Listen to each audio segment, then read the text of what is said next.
So guys, Rufai and his colleagues have come out to react to the Tinubu is a terrible president statement by a core member. Also, Seyi Tinubu has clashed with Nigerians after he came out to say his father is the best president Nigeria has ever produced. He went ahead to also say that his father is the only president that has created an economy that benefits everybody. He also talked about his father is the only president who is very friendly with the youths. You need to hear for yourself what Seyi Tinubu said in this video, and guess what? Arise crew members have come out to react to that video. You need to watch this video to see what is happening in this country. Seyi Tinubu is making this statement at a time when Nigerians have embarked on a 30 days rant challenge. You know, you speaking up to what you are experiencing under the Tinubu's government, the hardship and all that. I mean, Tinubu is losing his prestige at this time. I mean, this is not good news for him, you know. It's not good news for him at a time when his son has already started campaigning for 2027, even without any achievement. You are also going to see Tinubu when he said during the last campaign that if he does not give Nigerians electricity in his first term, if he comes for second term, Nigerians shouldn't vote for him.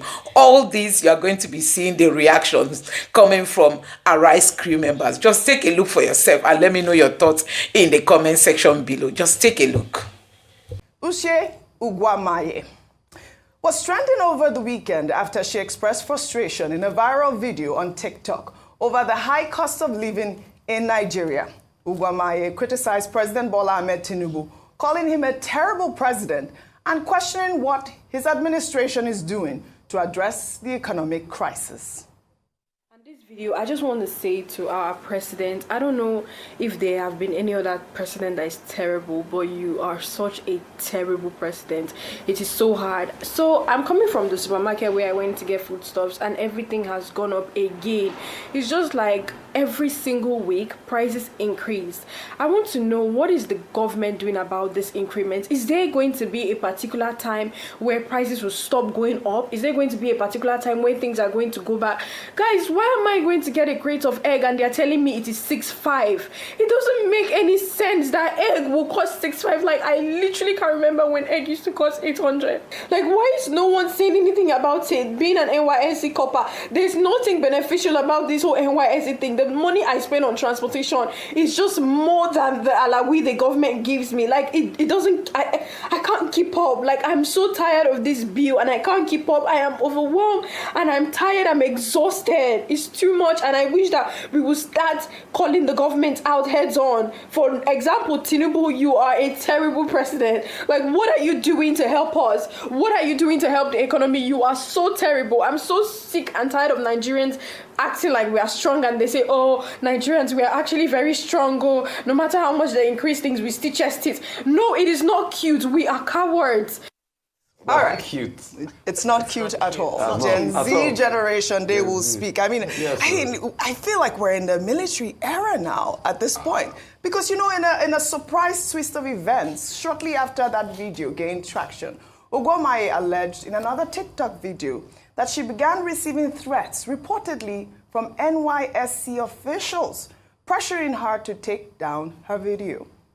So 30 minutes ago, I just received a call from the NYSC board, starting with the secretariat before the LGI, and for the secretariat, for the NYSC secretariat, I'm going to attach what she said, some of the things she said, so you guys will hear. Are you normal? I wasn't insulting the president, ma. I was only asking for accountability. Hold down that rubbish you put there. Ma, are you threatening me? Hold down that rubbish. You are not talking to your mate. She called me and she was shouting and she was threatening me to take down the video. And in my first mind, I'm like, wait, how did they get my phone number? And then I realized that every NYSC Corper has to fill a file with your phone number and your address. I'm like, these people actually have my house address and they know where I'm staying. I never insulted the president. I said he's terrible. That is not an insult. It is a statement, and I did not go on and start saying, oh, Tinubu, you're this, you're that. I just said he's a terrible president. Why is it a problem that the NYSC government, NYSC secretariat, or NYSC board will call me to threaten me? Like, why is that okay? That I can't speak up for something that is directly hurting me? Oh, this was so sad to see. Yeah. I mean, of course, reactions have trailed this video, and I'll start from Mr. Macaroni's tweet. He wrote on X, "The DG coordinators and every official of NYSC, you cannot threaten, intimidate, or victimize any copper for expressing their view on the performance of the president. They are citizens with rights. The president is in office to serve the people, and every Nigerian, copper or not, has the right to hold their leaders accountable." Well, Peter Obi wrote a lengthy tweet, and I'll read his statement in part. He wrote, "This pattern is not isolated. I too have been subjected to threats for daring to offer constructive suggestions and comments. I now face daily intimidation, harassment, and name-calling simply for expressing solution-based views on government policies. Such actions are antithetical to the principles of democracy. A government that silences its citizens is not democratic, or one that is subject to accountability and good governance and is most often corrupt. I urge the current administration to reflect deeply on its approach to dissent and recognize that constructive criticism is a cornerstone of democratic process. To all patriotic Nigerians, our nation's future and development depend on our collective courage to speak out against misgovernance, injustice, and intimidation." I mean, this is a democracy, and I believe Peter Obi's tweet there, and even Mr. Macaroni, re-echoed the rhetoric right there online. But I believe that, there were some comments about whether or not, because she's an NYSC copper, she cannot make such comments against the state, because also in the video, I think she said something about Lagos State being a smelling state, and, I mean, I don't know where your thoughts are. Let me start with you. Thank you for starting with me. Why not? All right. Because I know you're passionate. I think one of the things that is a hallmark of good leadership and democracy is the ability to take feedback, criticisms, and use it as a tool or a platform to better. So when someone comes to my state, Lagos State, for instance, and I'm proudly Lagosian, and they say that your state smells, the first thing I'm doing is not, "Oh, keep quiet, you are evil for saying that." It's evaluate the situation. Is her statement true? Why has she come to say? Why did she say that? So people come, even some people send me messages that, "Oh, you are Lagosian, so you should be ashamed of yourself for not defending." It's not about defending. It's actually the love for the state that would make me want to see what outsiders perceive, and even inside people that live here. And if it's true, let's fix it. If Lagos is smelling, let's fix it. It's not a permanent thing. And we've often talked about refuse management, even the rivers and the streams. So it's her opinion, and she said that, and a number of people have also opined of the same thing. But now let me go to the main story around what you said about militarization of democracy, as we seem to see it in Nigeria. And it's such a sad situation. I'll take it from this angle. Ushe, as an NYSC, as a copper, would be in her early 20s, maximum. If you even look at her and the way she speaks, she's probably Gen Z. By the way, this is the Sorosoke generation. This is the coconut head generation. That's what they said during the NSAS. So if we're expecting the same reactions we used to from the millennials or baby boomers, wake up, Nigeria. Jima soon, like they'll say on the streets. Wake up. You don't handle their agitations or aggravations the way we used to do it in the past, so everybody is yes, sir, respect. They have changed. The world is a global village, so they're exposed to more cultures, they're exposed to more things, and so their reactions are different. You cannot silence this generation like that. There's now been a number of people coming out on TikTok, posting their own videos of their own experiences. Absolutely. If you think you're going to shut them down, guess what? They keep multiplying. We should learn from NSAS and not mismanage this. Having said that, we owe the youth an opportunity to speak out. We owe this lady an opportunity to express herself. As long as you're 18 years and above, you are an employer of the president. Absolutely. And he needs to recognize that. Mm-hmm. Criticism does not mean that you hate or you are a terrorist. It just means that your love for this nation would not make you keep quiet when you see bad things happening. Finally, we have seen a number of young people migrating abroad, and the president keeps going now to say that the young, our asset, greatest asset in Nigeria, are the youth. Yes. Let's not lose our youth by coming hard, coming harsh and hard on them. Listen to them. They are the future. If they're saying things are bad, listen, take it as feedback, and even call them to a round table. Absolutely. Why are you spending money on a national youth conference if you're not willing to listen to the young people? If the young people take the platforms to speak, there's only as much as you can keep them quiet, and you should find that woman that threatened that woman. Nothing must happen to Shai. Woman that threatened that woman. And I think it is very important. But you know, in the video, she made a lot of, you know, she complained a lot, and you know, a lot of people could relate to that. Obviously, she talked about the price of egg. She also talked about electricity. When she came back, they brought her bill. She couldn't even believe that it had gone, like it was double. So one of the reactions, before I come to you, Rufai, one of the reactions that trailed the story is a 2022 video of President Bola Ahmed Tinubu, then the APC presidential candidate, promising to provide constant electricity in the first term of his administration if he was elected president. Tinubu said during the campaign that if he didn't deliver on his promise, he should be voted out. Let's take a look. By all means necessary, you must have electricity, and you will not pay for estimated bill anymore.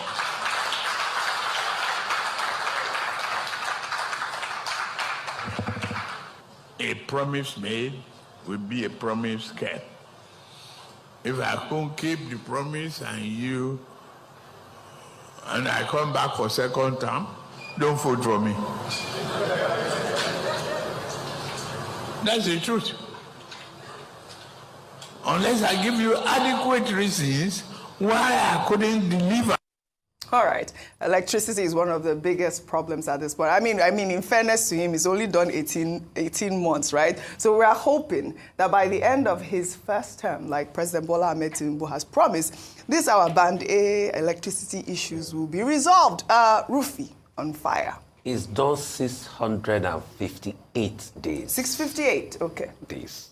See, Oji, I don't know why people that criticize the loudest, when you criticize them, it's like pouring atari on their body. It pepper and scratch them. In fact, people that criticize the loudest, when you criticize them, it's like pouring wirikbi. You know what they call it? No, I don't know what that is. Wirikbi. It's an itchy leaf. Oh, really? That we have, in Yoruba, it's called wirikbi. The same APC that shocked Jonathan, did give him breathing space, that we're praising as the bastion of opposition, now they are acting like this wirikbi on their body when we criticize them. The truth is, when we talk, Oji, please, if you had pointed out one lie in what that Rayi girl said, I will condemn her. All the things she said is perfect. Because now they are carrying propaganda, food prices are going down, as egg prices gone down. No. The food prices have gone down. Has it gone down back to the 2023 level that President Tinubu met it? What a lot of Nigerians are just saying is quintessentially what Mama Rufai Oseni, Christy Tayo Oseni will always say. And my mother will always say, and quote, Orishabo le gbemi, o je se mi bo ti ba mi. Dear deity, if you cannot make my life better, return it me to where you met me. What we are just telling President Tinubu is, at least ensure that the prices go back to the prices you met food stuff in 2023. The girl is complaining. The girl said this is the first time she's leaving her parents' home. And she has to pay bills herself. But she's now feeling what it is. Cross River Watch, I can't verify that story. I've not done it very good, but Cross River Watch was saying this girl's father was a former immigration official that passed because he too went out to protest as regards a case where Nigeria had failed them. Really? Wow. Yes, that's what Cross River Watch. So she's an activist. So that's what Cross River Watch was about. I've not independently verified the story, but I have to also, call Agba Jalingo and say, let's get to the end of that story. But when you look at it, she's talking about the things that are happening. Yes. And for those that have been criticizing her, that have been saying all sorts, that said, somebody also came out recently to say, once you sign up for NYSC, it's part of your code. You must not speak against the government. That's not true. You know, some people, they misrepresent facts. The code. Yeah. When you check the code, NYSC Act Section 13, it's not an offense under the NYSC bylaws, criticizing the president or the government. So please, those that are misrepresenting facts should forget it. And the same NYSC has the nerve, the unmitigated temerity to threaten this girl. This same NYSC that when you check one of their handbooks, They were telling you then that ensure you have somebody to call when they kidnap you so that you know how to pay ransom. People have been kidnapped in the NYSC. What did the NYSC do? Ayo, we shared a case the other day. Thank you. Till date, what has happened? A core member has been kidnapped. Did the NYSC do anything? No, her parents had to pay for it. Her parents had to pay for the ransom. All right. So this same NYSC, see, please, the truth is, I know criticisms can be like Wirikbe on the body of these people. But please, we are saying because we want the country to be better. I don't have anything against the APC or the PDP. We just want a better. If it's better, we'll be the first to praise you. Constructive criticism is key. That's it. President Bola Ahmed Tinubu's son, Seyi Tinubu, has praised his father as the greatest president the country has ever known, stating that he is the only leader who has created an economy that benefits everyone. He made a remark while speaking in Yobe State. Let's take a look. They keep coming for me. They keep coming for my family. They keep coming for your father. They keep coming for Ashwaju, Bola Ahmed Tinubu, the greatest president in the history of Nigeria. The only president that has carried young people along from when he was governor to when he became president. The only president that considered youth and student loans. The only president that created a platform for young people to thrive.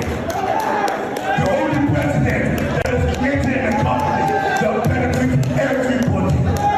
The only president that is not trying to enrich his own pocket.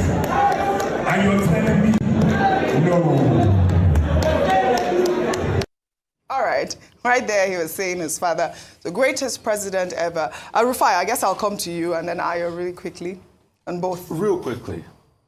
Opinions are free. Facts are sacred.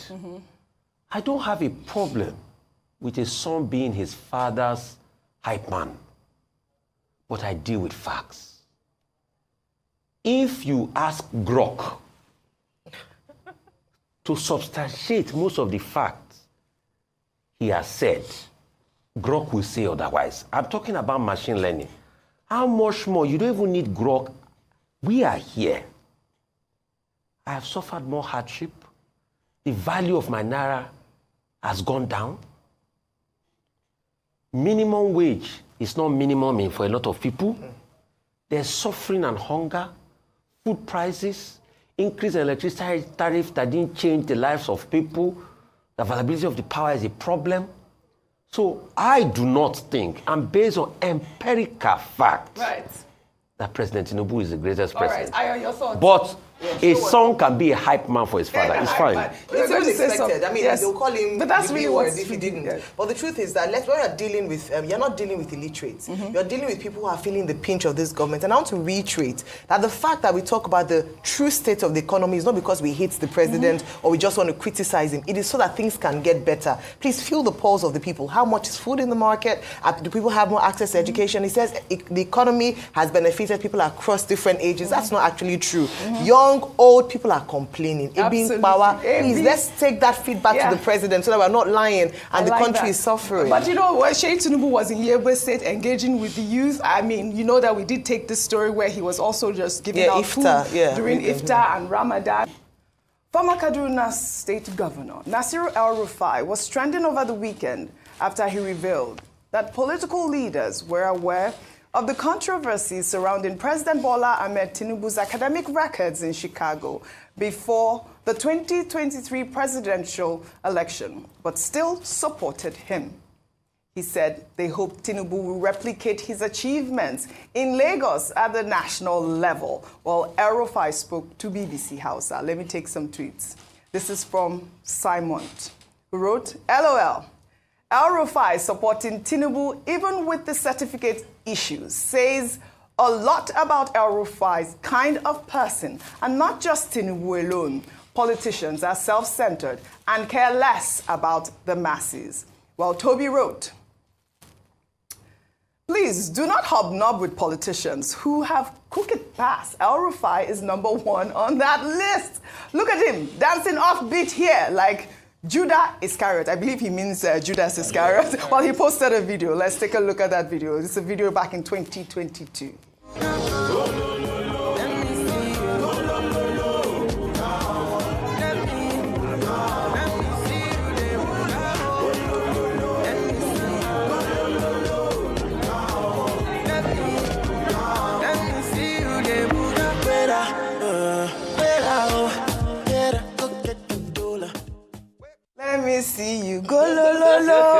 Funga, this is the same man dancing during the campaign season with President Tinubu, saying he will never leave the APC. Now he's gone to the SDP, and he's about to open all the cans. Open them, the can of worms. We encourage it. Yeah, I know you love that. But also, what does it show? It just shows that, you know, either El-Rufai cannot be trusted, politicians cannot be trusted, like the last Twitter user alluded to.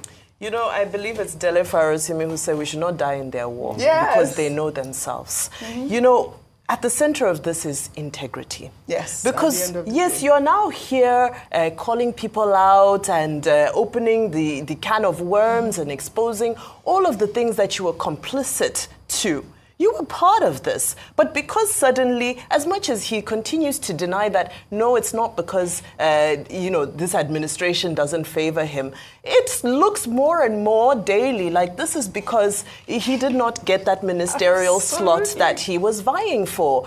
So, I mean, let's see what they're working towards and how this particular strategy towards 2027 will play out. But, OG, it points back to the issue of we too, as voters, as citizens, need to also focus on issues during elections. Absolutely. As opposed to, you know, I was reading a book called, funny enough, the book is called Dictators, but it's around how leaders have built cults, personality cults, like Donald Trump, like where we get to a point where people are no longer talking about issues. They just sort of blindly follow a personality because of their belief in that person. And really, this is a model that was created in political strategy in order for people not to focus on issues, in order for people to just blindly follow individuals. So I'm not saying there's anything related to a dictatorship here, but what I'm saying is that we're seeing this trend where it's always about pushing personalities. No, it's guys, bye-bye, it's this, it's this, it's this.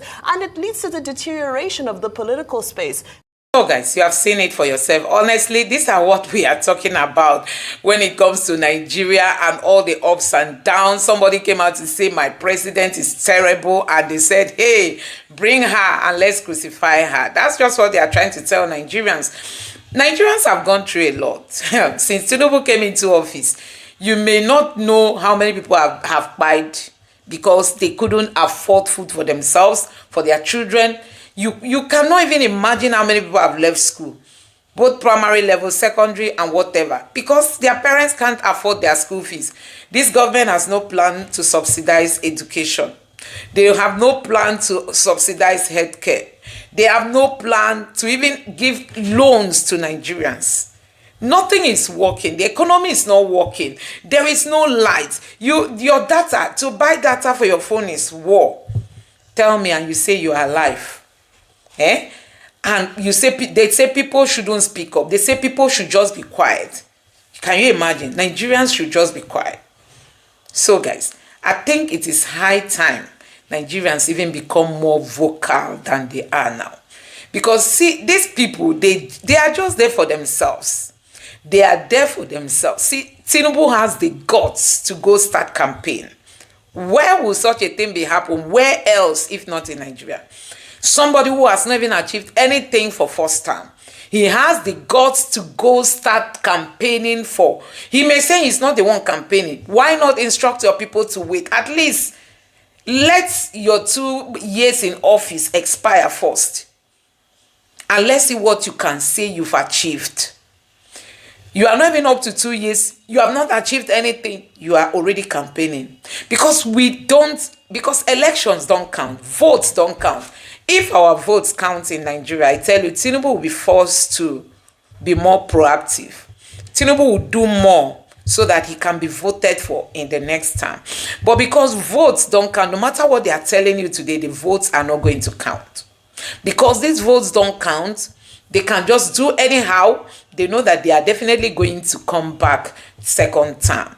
And that's why they are not perturbed. You don't know whether your president is in Nigeria or if he travels. Nobody talks to you. Nobody tells you where they are going. You don't even know the direction. You don't know where you started. You don't know where you are. You don't know where you are going to. And they just want life to continue like that. Nigerians keep bearing the grudge. Now, if you withdraw money, you pay NTM. You go to the banks, they are taxing you, tax. Oh, the only language Tinubu understand, tax them. Businesses are crumbling, you are taxing. 7.2 million businesses shut down. Multinational companies in Nigeria have all left. And you keep taxing the people you collect. Electricity tariff has gone up, but you can't enjoy the light. Your data is war to buy. You buy, it disappears. And they think Nigerians are just going to keep mum. Anyway, I think this is just the beginning, and I believe Tinubu must be worried because he's trying to build his reputation once more. He's trying to rebuild all that has been destroyed, you know. He wants it to be the way it's supposed to be, but you can see that it will be difficult. It will really be difficult for him because a whole lot is going wrong in this country, and Nigerians cannot take it again. And you know, we are living in a global village. Anything that happens, the world leaders get to see it. This no more Nigerians. World leaders are seeing it. I mean, Tinubu used to be isolated when he goes for all these world leaders meetings. This time around, they are going to isolate him further, because not just that he has so many controversies around him when he came in as a president. For 2 years now, Tinubu has still not achieved anything. If Tinubu understands how politics, they say he's a king of politics. If he really understands, for somebody who has all these controversies around him, when he came in, the best thing he would have done is to ensure he begins to walk and walk and walk, and Nigerians will be the ones, you know, talking about him, and it will just help to repaint his image. It will help to do damage control so quickly and perfectly. But because our leaders don't understand, they believe that Nigerians are mumu anyhow. When it gets that time, just give them 5,000. They will give us their voters card. That's the mentality our politicians have. And that's why they just keep taking the people for granted. Anyway, Nigerians are getting wiser every day. I tell you, 2027 is not going to be 2023 and all that INEC did. Nigerians are not going to be fooled again. To allow them to go into election when we will not be told whether BVAS matters, whether IREF matters, whether transmission of result real time matters, and all those things. So that INEC doesn't tell us that they have the right to decide what happens in the middle of the road. All these things must be discussed. Let me know your thoughts in the comment section below. Please don't forget to subscribe to the channel, turn on the notification bell. Please give this video a like so that YouTube can recommend it to others, and drop your thoughts in the comment section below. Thank you.